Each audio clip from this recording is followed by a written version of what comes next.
La Trinchera de Llamas. Es Radio.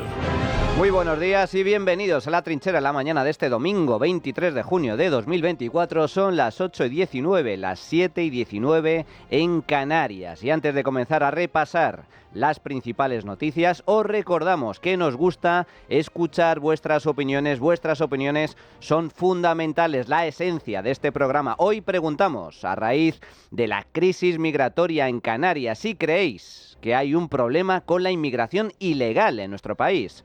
Podéis participar a través del número de WhatsApp al que nos podéis enviar vuestras notas de audio. En nuestro espacio de tertulia iremos escuchando vuestras opiniones. El teléfono es el 689 33 74 44, repito, 689 33 74 44. También podéis opinar y contactar con nosotros a través de nuestra cuenta de Twitter, @trincherallamas. Además, os recordamos que tenéis disponible la playlist de La Trinchera con todas las canciones que suenan en el programa.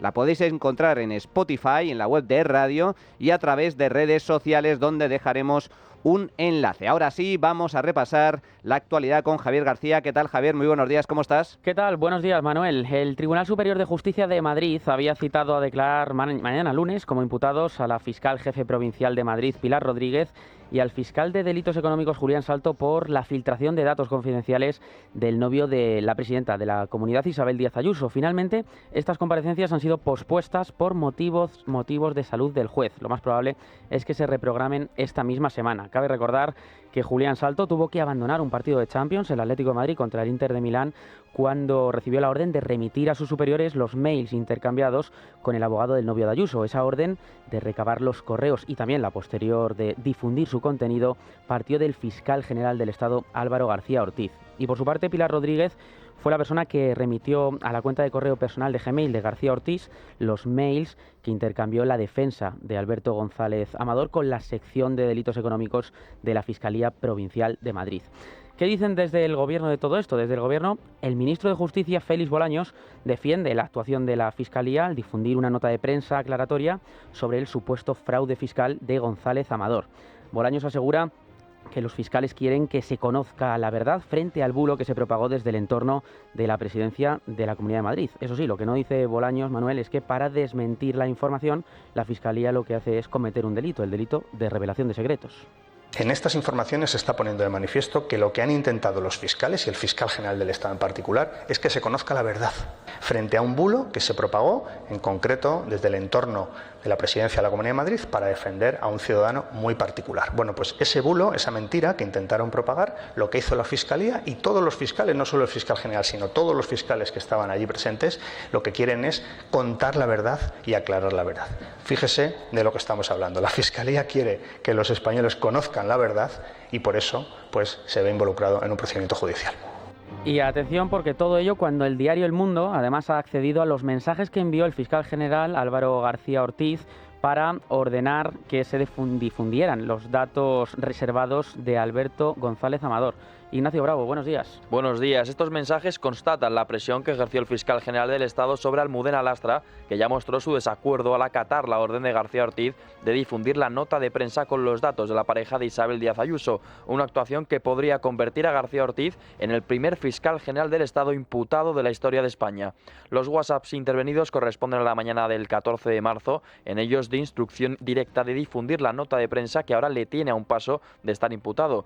Si dejamos pasar el momento nos van a ganar el relato, es imperativo sacarla, nos están dejando como mentirosos, son algunos de los mensajes que publica esta semana el diario El Mundo. Una nueva polémica que se suma a la ya interminable lista que rodean al fiscal general del Estado. De hecho, esta lista de irregularidades se remonta hasta su segundo nombramiento al no contar con el informe favorable del Consejo General del Poder Judicial por entender que no era el idóneo para el cargo.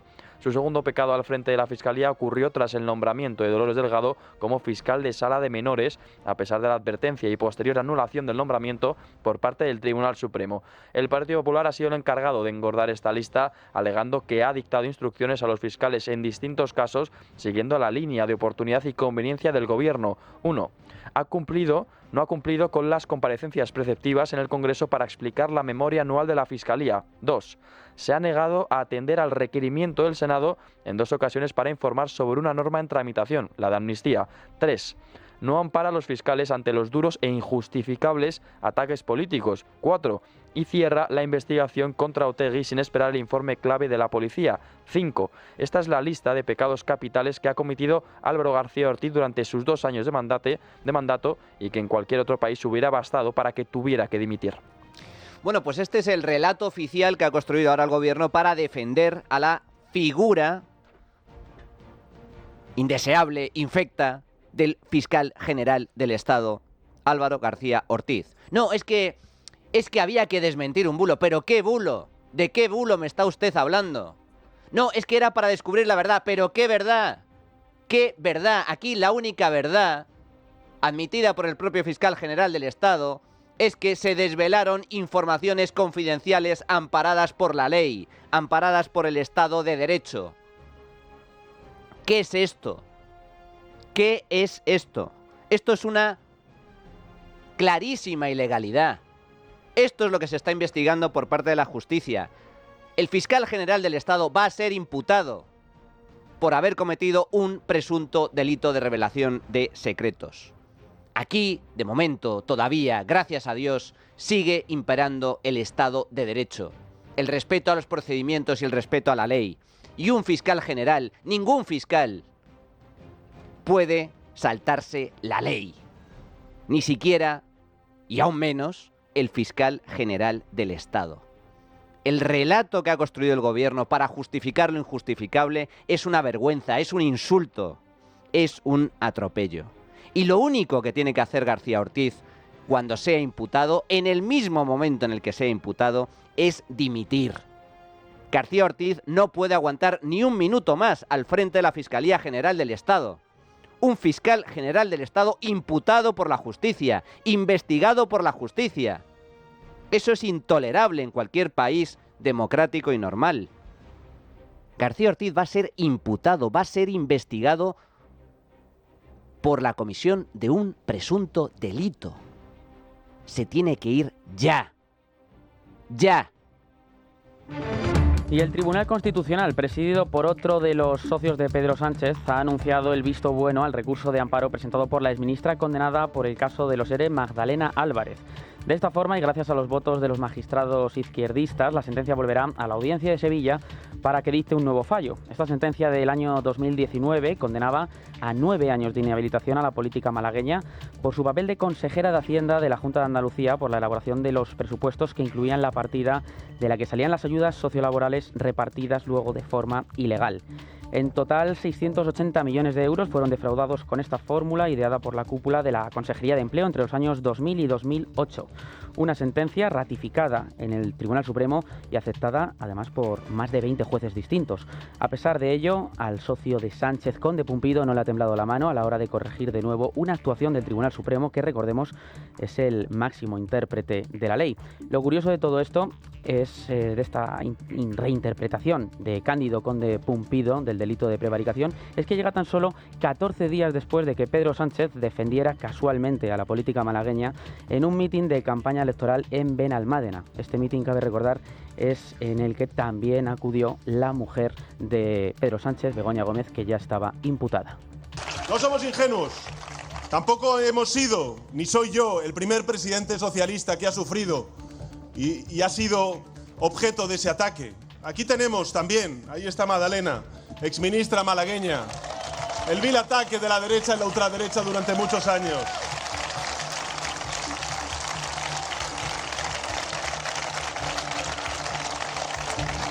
Y así reaccionaba la exministra socialista tras la noticia del Tribunal Constitucional. Hoy es un día de esperanza, tras lo que creo que ha sido la mayor cacería política y mediática de la democracia. Espero que todos los que hemos sido injustamente condenados podamos recuperar nuestras vidas como las personas honestas que somos. Hemos sido objeto de un montaje político. La sentencia del Tribunal Constitucional, elaborada por la vicepresidenta y magistrada progresista Inmaculada Montalbán, sostiene que los órganos judiciales realizaron una interpretación y aplicación imprevisible del delito de prevaricación. Esta aceptación parcial del recurso de Magdalena Álvarez abre la vía a los posibles beneficios para el resto de condenados por prevaricación, un supuesto que para la oposición estaba marcado en la hoja de ruta de Pedro Sánchez, que busca no solamente indultar a los condenados durante el proceso separatista, sino a todo aquel condenado por corrupción dentro del Partido Socialista. Así lo ha indicado esta semana la secretaria general del Partido Popular, Cuca Gamarra. No es un buen día, como decía, para todos aquellos que creemos en la lucha implacable contra la corrupción en nuestro país. Para quien sí es un buen día es para el propio Pedro Sánchez, que con su objetivo de borrar todo delito que afecte a la corrupción del Partido Socialista, porque con esta sentencia y por la puerta de atrás pueden ser indultados los dirigentes del Partido Socialista con responsabilidades políticas que habían sido condenados hasta por el Tribunal Supremo. Bueno, pues este es el nuevo relato, el nuevo cuento que también ha organizado el Gobierno en torno al caso de los ERE, porque hay que recordar que la exministra Magdalena Álvarez pues ha sido condenada, fue condenada en su día por este caso de corrupción que hay que recordar es el mayor caso de corrupción juzgado y sentenciado en la historia de España, con el desvío de más de 600 millones de euros, aunque las cifras son incluso superiores. Lo que está mostrado son el desvío irregular de más de 600 millones de euros de dinero público que era dinero para protección de los parados y que se desvió a cuestiones que no estaban contenidas en la ley. Pues bien, este caso juzgado, sentenciado, ahora vemos que el Tribunal Constitucional admite este recurso de tal forma que ahora Magdalena Álvarez, con el apoyo del gobierno de Pedro Sánchez, quieren pues lanzar porquería sobre los jueces que juzgaron este asunto, diciendo que todo es fruto de una cacería política, de un montaje. Pero vamos a ver, ¿pero esto qué es? ¿Esto qué es? El Tribunal Constitucional, por desgracia, es que es el último garante del cumplimiento del marco constitucional. Lo cierto es que el comportamiento desde que está al frente Conde Pumpido, pues ahí está, a las pruebas nos remitimos. Ha dejado de ser un tribunal constitucional estrictamente ligado a cuestiones jurídicas para ponerse al servicio del interés del gobierno. Y esto es absolutamente intolerable, inaceptable. El caso de los ERE es uno de los casos, el caso de corrupción más grave de la historia democrática del país. Y Magdalena Álvarez fue condenada por ello. Y ahora se pretende tapar toda esta cuestión y acusar a los jueces de lawfare, acusar a los jueces de montaje político y de montaje judicial. Un nuevo relato, una nueva mentira, un nuevo engaño muy grave por parte del gobierno. Pero esta no ha sido la única medida que ha tomado el Tribunal Constitucional esta semana. El órgano de garantías también ha suspendido la derogación de la Ley de Memoria Democrática, ha rechazado suspender la composición de la mesa del Parlamento catalán y ha avalado la reforma legal sobre el aborto. Adrián Pajares, buenos días. Buenos días. El Tribunal Constitucional ha suspendido la aplicación de la norma por la que se derogó la Ley de Memoria Democrática de Aragón al admitir a trámite el recurso presentado contra la misma por Pedro Sánchez. El Pleno del TC ha acordado estudiar el recurso del Ejecutivo Central, que considera que la ley aragonesa podría vulnerar los derechos de las víctimas del franquismo, además de ser contraria a competencias estatales, según ha informado el tribunal en un comunicado. Y también la polémica sobre la Ley de Memoria Democrática ha continuado en Baleares. Tras el debate sobre la derogación de la misma, el actual presidente del Parlamento Balear, Gabriel Lesén, ordenó a las diputadas socialistas que retiraran unas imágenes de varias mujeres asesinadas durante la Guerra Civil. Señora Rodríguez, señora Garrido, para preservar la neutralidad de la mesa, les ordeno, por favor, que retiren esos retratos de sus ordenadores. ¿En base a qué artículo, señor presidente? Señora Garrido, la llamo al orden por primera vez. Estos retratos están aquí como acto de justicia y como acto de reparació de dones assassinades per botxins falagistes. Las llamo al orden por tercera vez. De justícia i de reparació. No pot tocar el meu ordenador, president. Abandonen la sala. No pot tocar el meu ordenador. Abandonen la sala.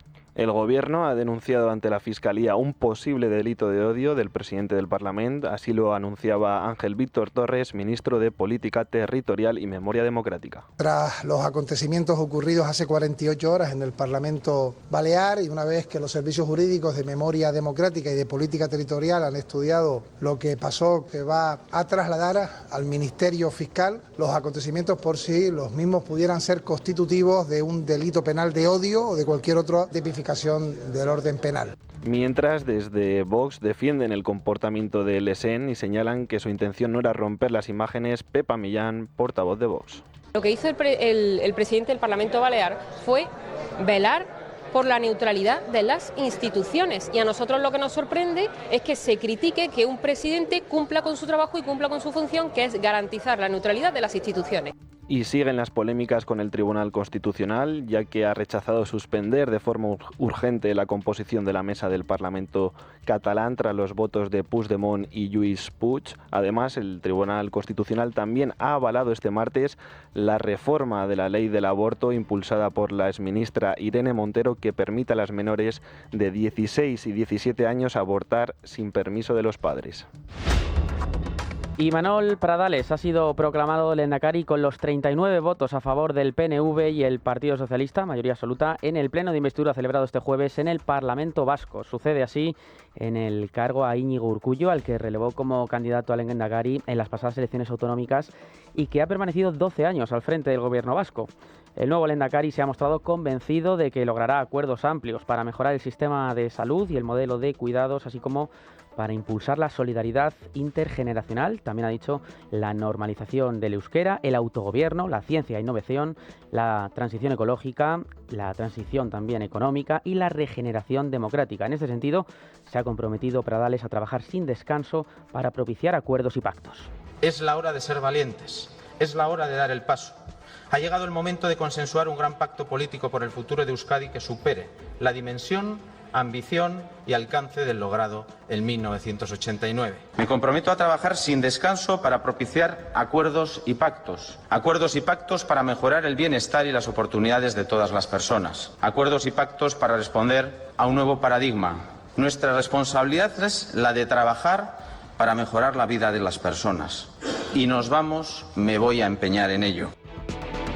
En el debate, los proetarras de Bildu señalaron que la llegada de Pradales no será un relevo, sino un simple cambio de cara. Además, lamentan que el PNV no buscase vías de diálogo con Bildu y remarcó que Otxandiano quiso reunirse con el ya nuevo lehendakari sin ningún tipo de éxito. El dirigente PNVista gobernará con mayoría absoluta y estará al frente de un gabinete en el que la formación socialista ocupará 4 consejerías: trabajo y empleo, vivienda, transportes y turismo, y el PNV otras 9. De esta forma, la estructura de gobierno pasará de 11 a 13 áreas.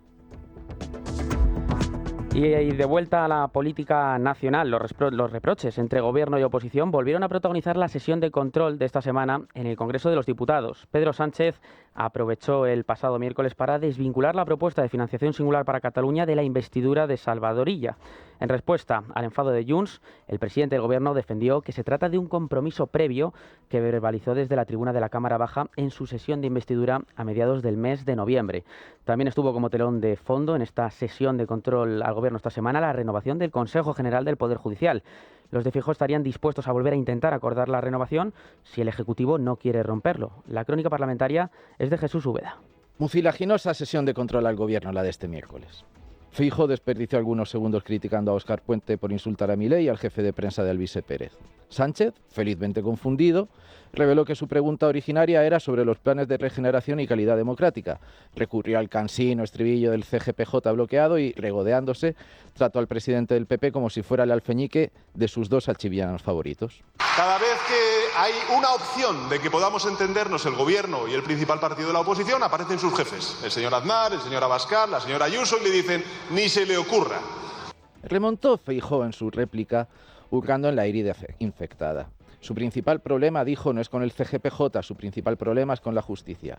Y si hay indicios de que un político o un familiar del presidente ha cometido delitos de corrupción o de tráfico de influencias, lo que tiene que hacer es sentarse delante del banquillo de los jueces. Feijóo cargó contra García Ortiz, un fiscal general del Estado al borde de la imputación, denunció que se obliga a los fiscales del Supremo a actuar en contra de su conciencia, criticó los ataques a la libertad de prensa y concluyó afirmando que no habrá regeneración democrática posible mientras Sánchez sea presidente del gobierno. Respuesta de Sánchez, impasible y chulesco. Yo creo, señor Feijóo, que la respuesta se la ha dado de su propio grupo. Se le ha hecho muy larga la contestación en su intervención y ha tenido que salir a animarle su público.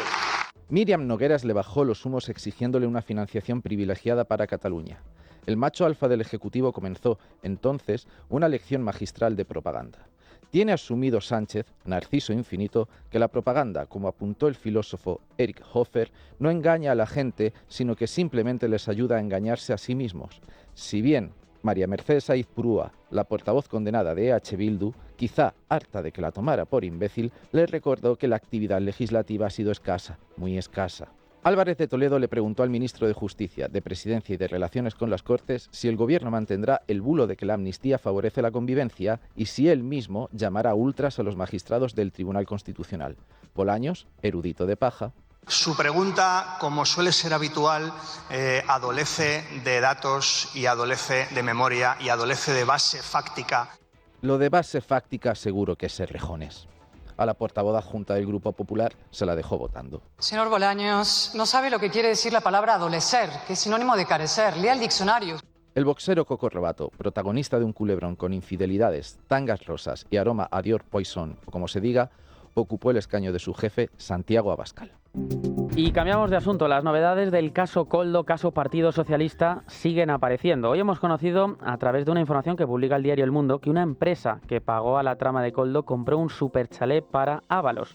El exministro fue arrendatario gratis durante al menos medio año, entre 2021 y 2022, de un chalet de lujo en la playa en Cádiz, con piscina, propiedad de una empresa vinculada a Víctor de Aldama, uno de los principales comisionistas de la trama. Como vemos, los problemas sacuden casi todos los días al Partido Socialista y se le siguen amontonando al presidente del gobierno, Pedro Sánchez, y a su esposa, a raíz de las nuevas informaciones periodísticas que vamos conociendo. Esta semana, entre otras cosas, hemos sabido que el juez Peinado también ha llamado a declarar al rector de la Universidad Complutense en relación a este caso, al caso Begoña Gómez. Adrián Pajares, buenos días. El rector de la Universidad Complutense se prestó a la promoción de la cátedra de Begoña Gómez un mes antes de que se creara. El rector, citado a declarar el 5 de julio por el juez Peinado, y las empresas patrocinadoras son ahora objeto de escrutinio sobre quién exigió que se creara una cátedra para la mujer del presidente del gobierno. La Universidad Complutense de Madrid ha admitido que no disponía de documentación que acreditase la idoneidad de Begoña Gómez para designarla directora de la Cátedra de Transformación Social Competitiva, y el PSOE ha votado con el PP para evitar másters como el de Begoña Gómez por conflictos de intereses. La proposición no de ley busca el establecimiento de reglas claras y medidas de máxima transparencia para evitar que hagan negocio privado con el dinero público. Esto decía Borja Semper, diputado del PP en el Congreso.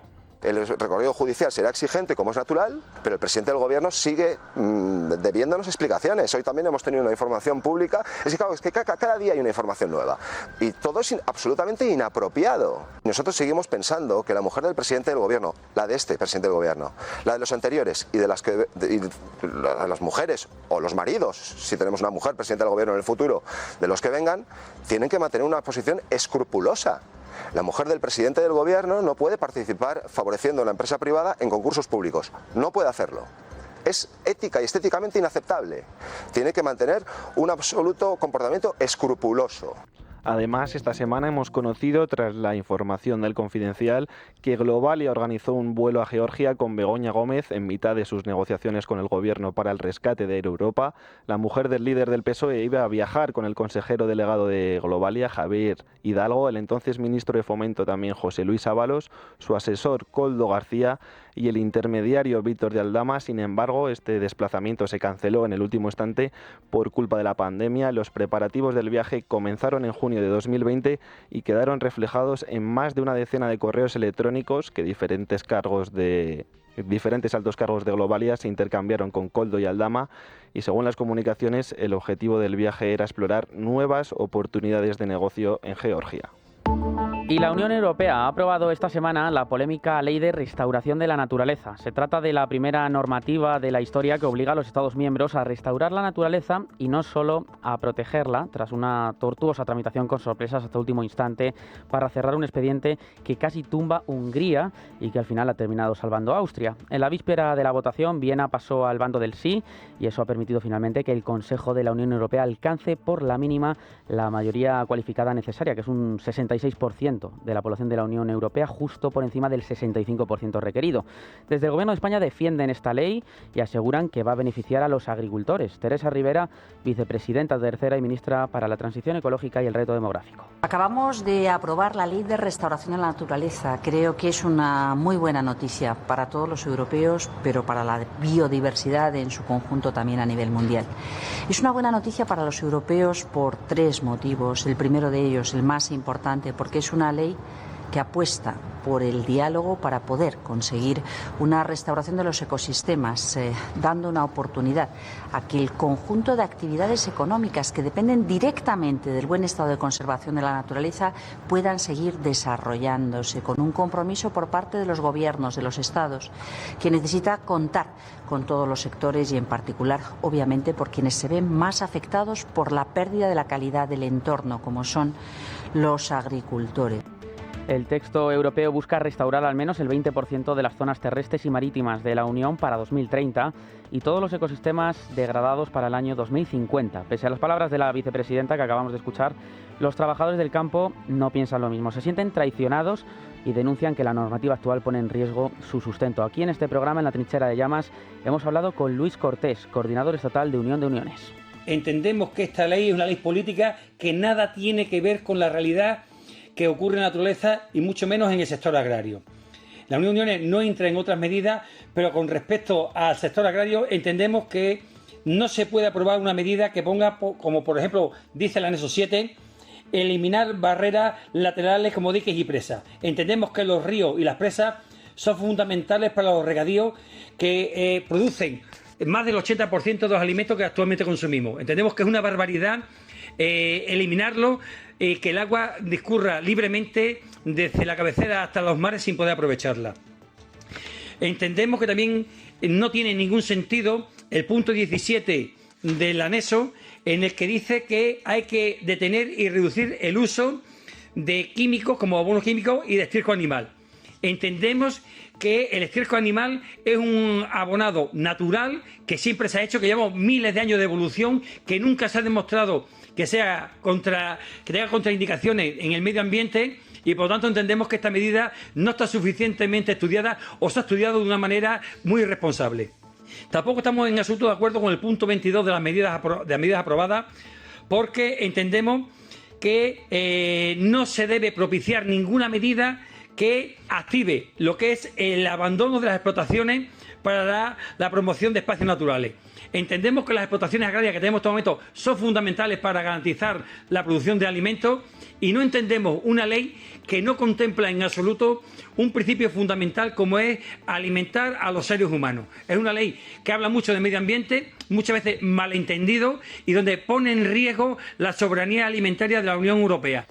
Bueno, pues esto es lo que tenemos desde la Unión Europea, palo tras palo al sector agrícola y al sector ganadero de este país y de toda Europa. El Pacto Verde. El Pacto Verde es el pacto de la miseria. El Pacto Verde ataca directamente al sector primario. La política agrícola común de la Unión Europea es un desastre absoluto, una política absoluta de planificación central, donde los políticos deciden qué producir, cuánto producir, donde se subvenciona la producción de alimentos. Eso es un problema estructural de la política europea, pero es que a eso, que ya es un despropósito, subvencionar el sector primario acaba generando muchos perjuicios, muchos daños y desde luego despilfarro de dinero público. Aparte de eso, ahora se le suma el Pacto Verde, el Pacto Medioambiental, trabas, prohibiciones, restricciones de todo tipo con la excusa del cuidado del medio ambiente. Pues esto es una nueva muestra. Esta ley que acaba de aprobar la Unión Europea, la Ley de Restauración de la Naturaleza, establece nuevas restricciones en materia de uso de abonos, de estiércol, de fertilizantes. Un ataque directo, una vez más, contra la agricultura y contra la ganadería, que es un sector productivo muy, pero que muy importante, y a pocos días después de la celebración de las elecciones europeas. Se trata de una ley perjudicial contra el sector agrícola y alimentario y, sobre todo, una ley innecesaria, porque con la excusa del cuidado del medio ambiente se aplican todo tipo de medidas liberticidas que en última instancia no solo destruyen riqueza y destruyen empleo, sino que encarecen nuestros alimentos. Y esta es la clave del asunto.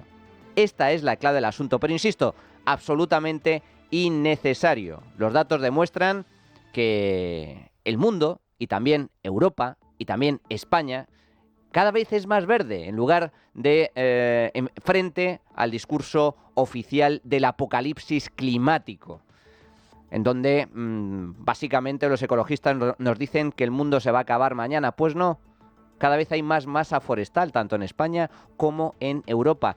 Y la agricultura y la ganadería son cada vez más productivas gracias al capitalismo y el libre mercado. Este tipo de medidas son perjudiciales, perniciosas y, una vez más, innecesarias. Y tras un periodo de relativa calma en la llegada de pateras a Canarias en los últimos 3 meses, la ruta atlántica se ha vuelto a reactivar este mes de junio. Casi 2.000 personas han llegado a las costas del archipiélago durante la primera quincena. Estas cifras confirman los peores pronósticos, además, para los meses de septiembre y octubre, que es cuando las condiciones del mar son todavía más óptimas para navegar. Algo que además conocen perfectamente las mafias dedicadas al tráfico de seres humanos. Es Radio en Canarias, Paco Robaina. Tras 3 meses de relativa calma, la llegada de pateras a Canarias ha aumentado notablemente en este mes de junio. En la primera quincena, 1.860 personas han arribado al archipiélago, superando las cifras de mayo y abril. Según el Ministerio del Interior y el Gobierno canario, se espera que a finales de año lleguen hasta 70.000 inmigrantes, principalmente desde Senegal y Mauritania. Hasta la fecha, 18.977 personas han llegado, triplicando las cifras del año anterior. La presión migratoria es especialmente intensa en El Hierro, donde han llegado hasta 1.000 personas en un solo día. La situación es crítica para los menores no acompañados. El presidente canario Fernando Clavijo ha denunciado un total desbordamiento y la falta de espacios para alojarlos debido a la negativa del Ministerio de Defensa de ceder instalaciones militares. Actualmente Canarias alberga al 41,6% de los menores en España. Fernando Clavijo ha enfatizado que hay espacio material para atender dignamente a los menores y ha criticado la falta de apoyo del Gobierno de España. Ante esta situación, Clavijo se plantea utilizar carpas u otras infraestructuras temporales. En declaraciones recientes tras asistir a una función religiosa en Villa de Moya, Clavijo señalaba que la cifra actual de menas en Canarias es de 5.900 y podría aumentar en los próximos meses. Un acuerdo reciente entre el Gobierno central y autonómico prevé la distribución de 2.500 menores a otras comunidades, pero requiere, eso sí, de la reforma de la Ley de Extranjería, un proceso que sigue en debate. Gracias, Paco. Llegadas masivas a nuestro país y la pregunta es ¿qué hacen en España todos los inmigrantes? Según el Instituto Nacional de Estadística, en el año 2023 solo el 30,11% del total de los extranjeros residentes en España cotizaron, es decir, que aproximadamente el 70% de los extranjeros en el país no están contribuyendo. Además, la tasa de paro entre inmigrantes es 7,5 puntos más alta que entre los españoles, con 2.500.000 inmigrantes desempleados o inactivos y que tan solo el 22% de los marroquíes cotiza a la Seguridad Social. Atención, porque no es el único dato alarmante, ya que los datos demuestran que los inmigrantes cometen más delitos que los españoles. A fecha de 2022, los extranjeros representaban aproximadamente un 11,5% del total de residentes en España, según consta en la estadística de penados que figura en el informe anual del Consejo General del Poder Judicial y referido también a este año, al año 2022. Del total de los delitos condenados en España, un 26% fue cometido por extranjeros y un 74% por españoles, pero si consideramos la ratio definida como proporción en la población versus proporción en la comisión de delitos, la de los extranjeros casi triplica a la de los españoles, es decir, los extranjeros residentes en España delinquen 3 veces más que los españoles. Y respecto a los delitos, la proporción de delincuentes sexuales que existe en ellos, en los extranjeros, es más de 3 veces mayor que la existente entre los españoles. Y por último, respecto a los robos, atención, la probabilidad de que un inmigrante cometa un robo con violencia multiplica en un 400% a la de que lo cometa un español. Bueno, pues Pasamos a la parte del análisis personal, la firma personal de Carlos Cuesta. ¿Qué tal, Carlos? Muy buenos días, ¿cómo estás? Muy buenas, muy bien. Bueno, me puedo imaginar por dónde van los tiros, cuéntanos. Bueno, pues vamos por una triste experiencia que ya parece que se está afianzando en España, que son los días de las marmotas judiciales. Y es que de pronto te aparece un caso en el que se imputa a determinadas personas, o se solicita la imputación, porque en el caso de Puigdemont necesitas el permiso del Tribunal Supremo porque hay que elevarlo, la causa, porque es una persona aforada, pero claro, echas la vista atrás y dices, me suena este caso y me suena que fue parado. El caso actual se llama caso Boló, y es verdad que se empiezan a investigar, lo podemos aparcar, las conexiones entre Putin y Puigdemont. Y hay indicios, y según el propio juez, hay decenas de miles de folios documentando esas relaciones entre Putin, el principal desestabilizador directo en estos momentos de las democracias liberales en Europa, y Puigdemont. Y que efectivamente lo habría utilizado para acabar con nuestra democracia y meterle una bomba lapa a todo el sistema de democracias liberales en la UE.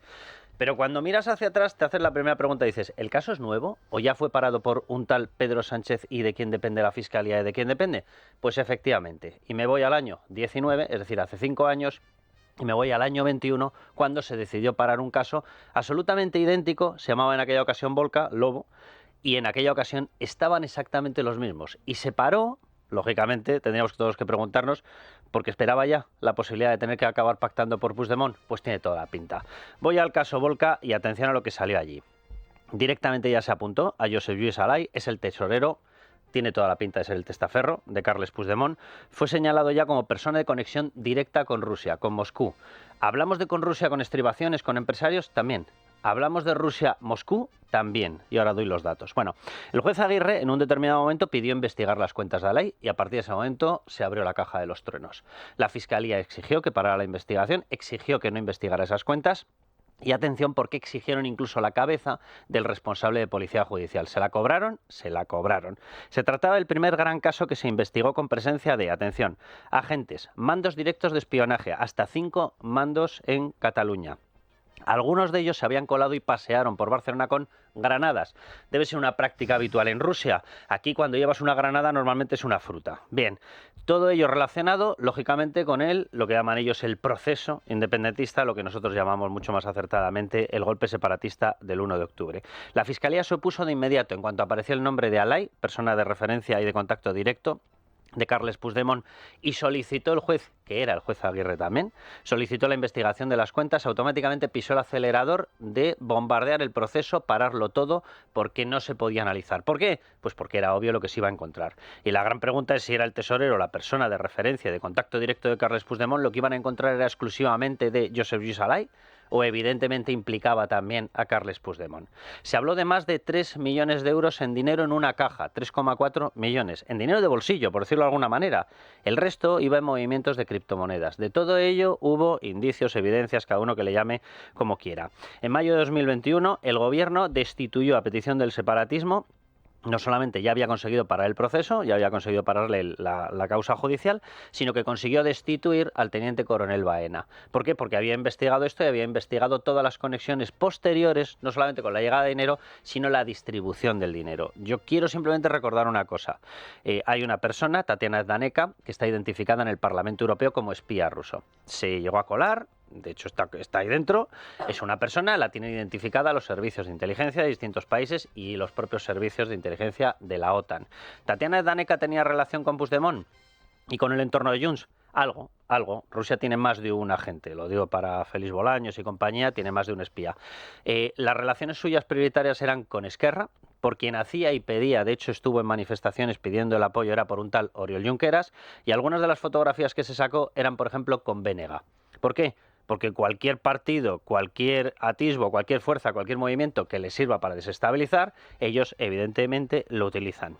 El Parlamento Europeo recabó en 2024 todo el relato y toda esta investigación de los datos. ¿Y qué apareció allí? Bueno, simplemente cito algunas de las frases de las que aparecen ya en documentos oficiales del Parlamento Europeo. Una de ellas, abro comillas, en mayo de 2021, un mes antes de que los condenados por sedición en Cataluña fueran indultados, el Gobierno, a través del Ministerio del Interior, sustituyó inesperadamente al jefe de la Policía Judicial de Cataluña, el teniente coronel de la Guardia Civil, Daniel Baena. El teniente coronel estuvo a cargo de la investigación sobre los acontecimientos del referéndum del 1 de octubre de 2017 Y sus investigaciones fueron de crucial importancia para llevar a buen puerto un proceso que se saldó con condenas de entre 9 y 13 años de prisión para los líderes del proceso independentista. Como tal, Baena también fue objeto de una cruel campaña de difamación y acoso por parte de los separatistas en Cataluña antes de ser reemplazado. Estas frases no son ya españolas, evidentemente la documentación procede de partidos, en concreto la envió el Partido Popular al Parlamento Europeo, pero forman parte de la documentación que tiene el Parlamento Europeo por lo que nos ha exigido que hagamos la investigación, que de hecho el juez Aguirre lo pone en el último auto en el que hace referencia a este caso, y dice por mandato del Parlamento Europeo. Este caso lo tenía Pedro Sánchez, este caso lo conocía Pedro Sánchez, este caso lo paró en 2021 poniendo en peligro no solamente a España, sino poniendo en peligro a toda la Unión Europea, y lo paró porque no solamente tiene sus aliados separatistas primorosos, también tiene los de reserva. Y en el año 21 ya estaba contando con la posibilidad de tener que pactar con Puigdemont. Y como las conexiones con Rusia no se acaban en Junts, sino que se extienden a Esquerra y a BNG, lo tenía ya bajo el manto de protección. Terrible, terrible la actuación del gobierno y terrible a base, en línea con lo que estás comentando, Carlos, esas conexiones, esos indicios claros de conexiones entre Puigdemont y Putin, el régimen ruso que se dedica a lo que se conoce comúnmente como guerra asimétrica, que no es una guerra directa contra Occidente, sino que utiliza los servicios de inteligencia para intentar desestabilizar a las democracias liberales. Por eso a Putin le interesa tanto fomentar los movimientos separatistas, no solo en Europa, sino también en España. Pero lo más lamentable, como bien comentas, es el intento de ocultación por parte del gobierno. Llegados a este punto, hacemos una pequeñísima pausa y regresamos en breve para empezar la tertulia política. La trinchera de llamas es radio.